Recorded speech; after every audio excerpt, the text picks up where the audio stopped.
ॐ जय जय जय नमोस्तु नमोस्तु नमोस्तु। ॐ नमः सिद्धेभ्यः नमो अरिहन्ताणं नमो सिद्धाणं नमो आयर्याणं नमो वज्रायाणं नमो योगी सौवसाहूणम्। चत्तारि मङ्गलम् चत्तारि लोकोत्तमा चत्तारि शरणं प्रवच्छामि। येनात्मबोधयतात्मेव परत्वेनैव चापरम् अक्षयानन्दबोधाय नमस्तु परमात्मने। चेतिले चेतन चेत्या विना किम चालसी।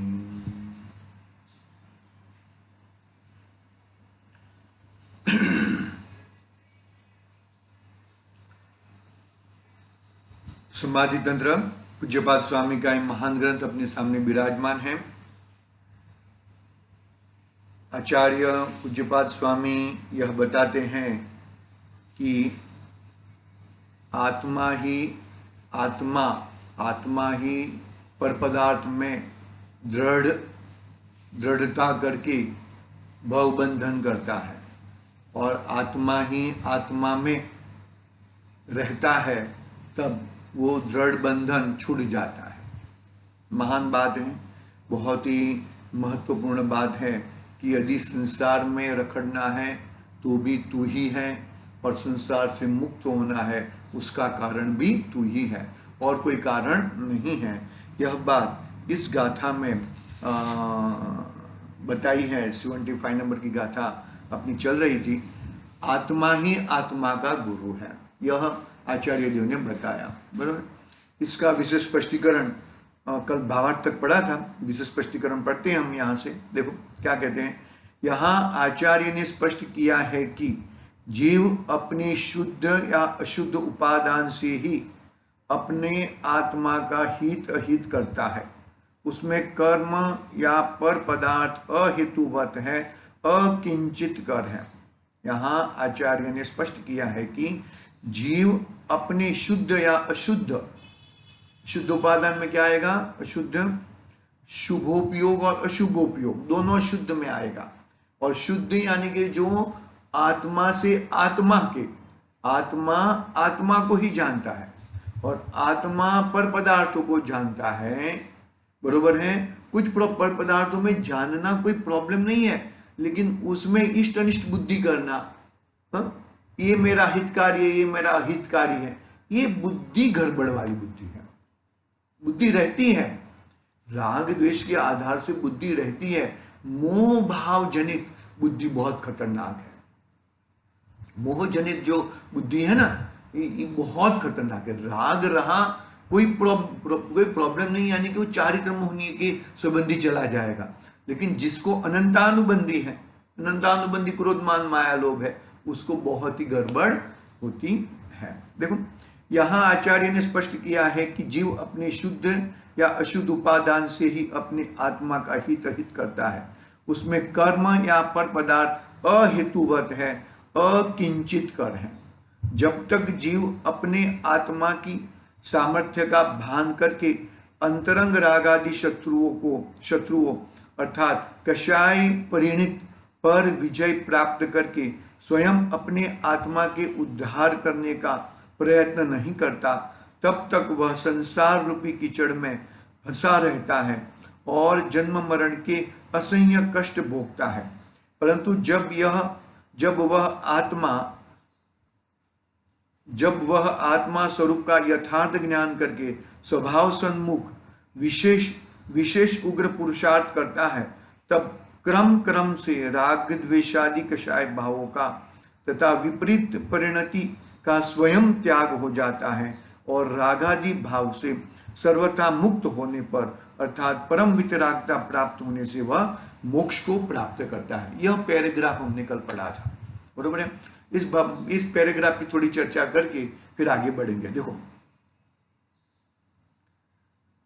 जब तक ये जीव अपने आत्मा की सामर्थ्य का भान करके मैं क्या कर सकता हूं, मेरी क्या शक्ति है, मैं परद्रव्य को हिला सकता हूं या परद्रव्य मुझे हिला सकता है, या परद्रव्य का मैं कार्य कर सकता हूं या परद्रव्य मेरा कार्य कर सकता है, या परद्रव्य का मैं हित अहित कर सकता हूं या परद्रव्य मेरा हित अहित कर सकता है।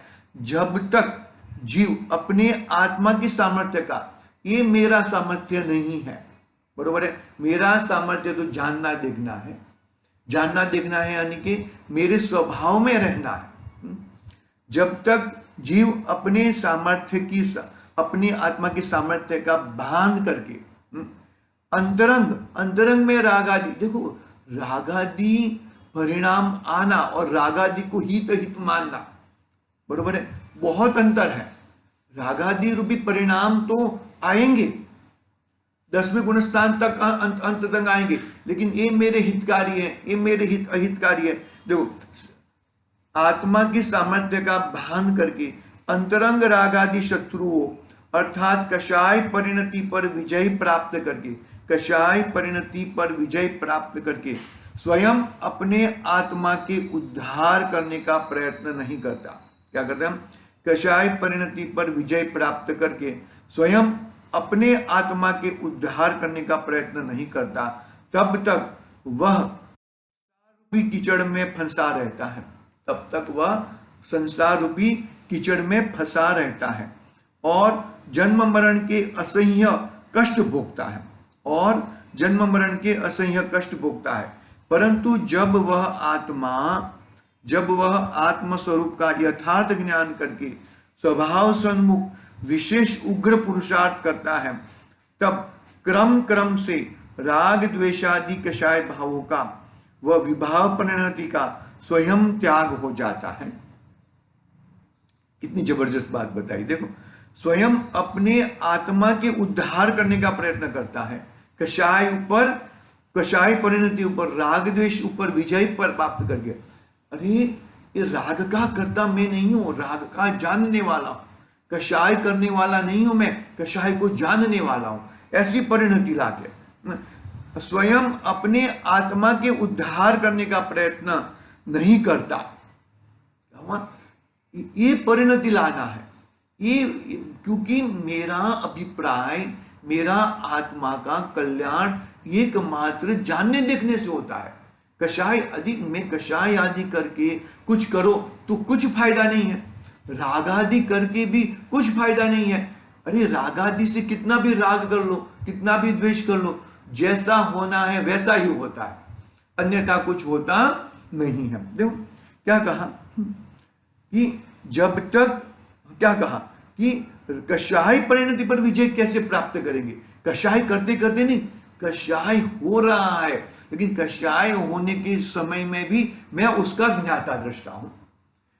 वो लाके स्वयं अपने आत्मा के उद्धार करने का प्रयत्न नहीं करता, अपने आत्मा का उद्धार करने का प्रयत्न नहीं करता। क्यों नहीं करता?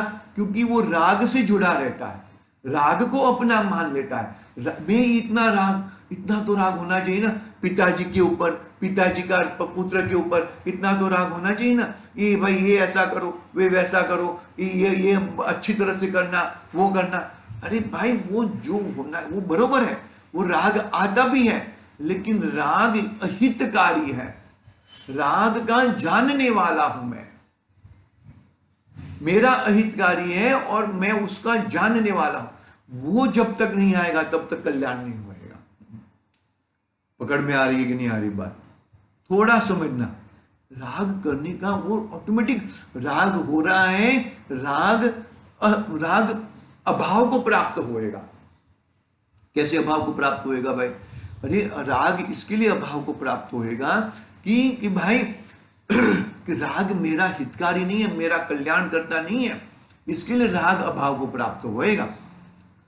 बाकी राग को अभाव को प्राप्त नहीं होएगा। पकड़ना, अच्छी तरह से बात को पकड़ना भाई। स्वयं, हाँ देखो, वह तब तक संसार रूपी कीचड़ में फंसा रहता है, राग को कर्ता मानता है, राग मेरा है, राग मेरा हितकारी है, तब तक संसार में फंसा रहता है। और जन्म मरण से असह्य कष्ट भोगता है, निरंतर जन्म मरण करते रहता है। अरे जिंदा है फिर भी हजारों बार मर जाता है। अरे ये वो कर देगा, ये वो कर देगा, ये वो कर देगा, गड़बड़ कर देता है भैया। जन्म मरण के असह्य कष्ट भोगता है, परंतु जब वह आत्मस्वरूप का यथार्थ ज्ञान करके स्वभाव सन्मुख विशेष उग्र पुरुषार्थ करता है। कैसा करता है ना? परंतु वह आत्मस्वरूप का यथार्थ ज्ञान करके स्वभाव सन्मुख विशेष उग्र पुरुषार्थ करता है, तब क्रम से राग द्वेषादि कषाय भावों का वह विभाव परिणति का स्वयं त्याग हो जाता है। क्रम से राग द्वेषादि कषाय भावों का वह विभाव परिणति का स्वयं त्याग हो जाता है। किसका त्याग हो जाता है? कहाँ पे? अरे ऑटोमेटिक। मैं राग का करता नहीं हूं, राग मेरे से भिन्न है। मैं कौन हूं? मैं तो जानने देखने वाला हूं। वो तो स्टेप बाय स्टेप वो निकल जाता है। क्या निकल जाता है भाई? स्टेप बाय स्टेप क्या निकल जाता है? स्टेप बाय स्टेप राग से कर्तापना, राग से जुड़ानपना, क्रोध का कर्तापना, क्रोध से जुड़ानपना वो छूट जाता है। क्योंकि क्या सामने क्या खड़ा है? अरे मैं तो जानने देखने वाला हूं। वो भाव खड़ा है, जानने देखने के कारण वो भाव छूट जाता है। कौन सा भाव? कर्तापना का भाव, कर्तापना भाव। ये मैंने क्रोध कर लिया, मैंने राग कर लिया, वो कर्तापने का भाव छूट जाता है। देखो क्या कहते हैं यहां पर, क्रम से राग द्वेषादि कषाय भावों का वह विभाव परिणति का स्वयं त्याग हो जाता है। मुझे उसको करना नहीं पड़ता, क्योंकि मेरा लक्ष्य कहां पर है, मेरा उपयोग कहां पर है? मेरा उपयोग तो जानने देखने ऊपर है। मेरा उपयोग पर का करता, पर का मैं ये कर दूं, पर का मैं वो कर दूं, मैंने इसका ये कर दिया, मैंने उसका वो कर दिया, वो सब ऑटोमेटिक धीरे धीरे जानने देखने के सामने वो सब फीका पड़ जाता है। और फीका पड़ने के बाद ऑटोमेटिक वो निकल जाता है, ऑटोमेटिक निकल जाता है, निकालना नहीं पड़ता। अरे वो तुम क्रोध को नाश करने के लिए क्रोध में कुछ करना नहीं है, राग को नाश करने के लिए राग में कुछ करना नहीं है। क्या बात करते हो? हाँ, राग को नाश करने के लिए राग में कुछ करना है तो क्या करना है? अरे मैं ज्ञाता दृष्टा हूं, मैं ज्ञान स्वभावी आत्मा हूं, मैं ये हूं, उसको लेना है। पकड़ना बात को अच्छी तरह से भैया, वो पकड़ोगे तो ही कल्याण होएगा, बाकी अन्यथा कल्याण असंभव है। क्योंकि पर से कल्याण होना वो असंभव है। तीन कहे ना, तीन लक्षण कहे ना, अव्याप्ति, अतिव्याप्ति और असंभव। राग से कल्याण होएगा, असंभव है। राग से मेरा भी कल्याण होएगा और सामने वाला का भी कल्याण होएगा। ये अनेकांतवाद है। राग से मेरा भी कल्याण नहीं होएगा और उनका भी कल्याण नहीं होएगा, ये अनेकांतवाद है। बात को पकड़ना अच्छी तरह से, बहुत ही गंभीर बातें हैं। अब ये सब छुड़ाने की बात, अरे छुड़ाना, जो तेरा नहीं है वो तेरा होने वाला नहीं है, और जो तेरा है वो तेरा कभी छूटने वाला नहीं है। वो पकड़ने की बात यहाँ पे चल रही है। देखो क्रम से राग द्वेषादि कषाय भावों का वह विभाव परिणति का स्वयं त्याग हो जाता है, और रागादि भाव से सर्वथा मुक्त होने पर, अर्थात परम वितरागता प्राप्त होने पर वह मोक्ष को प्राप्त करता है। मोक्ष को प्राप्त करता है। कैसे मोक्ष को प्राप्त करता है? अरे मुक्त स्वभावी हूं मैं, मेरा स्वभाव मुक्त है, मैं किसी के साथ जुड़ा हुआ नहीं हूं। जुड़ा हुआ वो मेरा विकार है। क्या है? वो मेरा विभाव है, वो मेरा कलंक है। बस कर्मों के साथ, कर्मों के सामने झुकना, कर्मों संलग्न हो जाना, वो सब मेरा कलंक है। वो कलंक भाव को छोड़ना है। देखो आगे पढ़ते हैं यहां पर विशेष स्पष्टीकरण।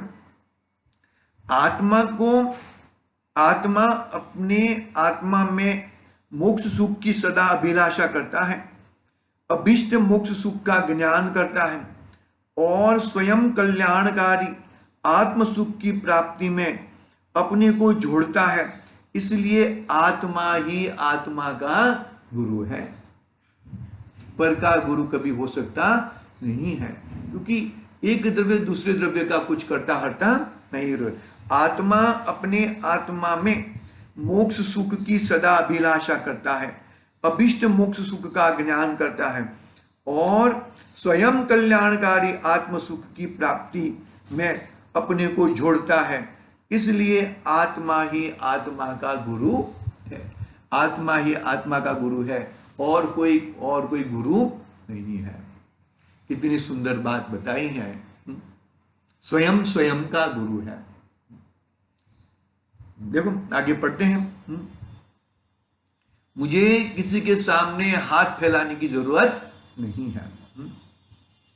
देखो, इसलिए आत्मा पर का निमित्त का अवलंबन छोड़कर स्वयं अपना गुरु बने, अर्थात धर्म की सिद्धि के लिए स्वाश्रयी बने, तो वह जन्म मरण के दुखों से मुक्त होकर निर्वाण को पाता है।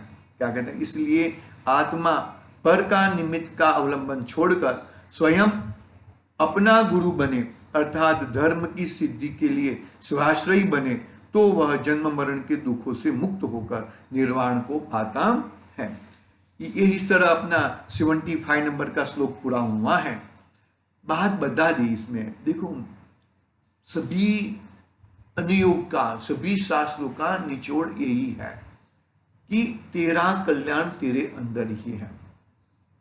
तू मोह को छोड़, पहले मोह को छोड़, फिर राग द्वेष को छोड़, फिर छोड़ यानी कि मोह को छोड़, यानी कि राग को छोड़, यानी कि क्या कि भाई तू अपनी चीज का श्रद्धान कर, अपनी चीज का ज्ञान कर, अपने में रमने का कोशिश कर। इस तरह की बात यहाँ पर आई है। विशेष स्पष्टीकरण में आगे की बात कल देखेंगे। आज के लिए ओम नमः सिद्धेभ्यः। कल 76 नंबर का श्लोक प्रारंभ करेंगे। निज निधि निज में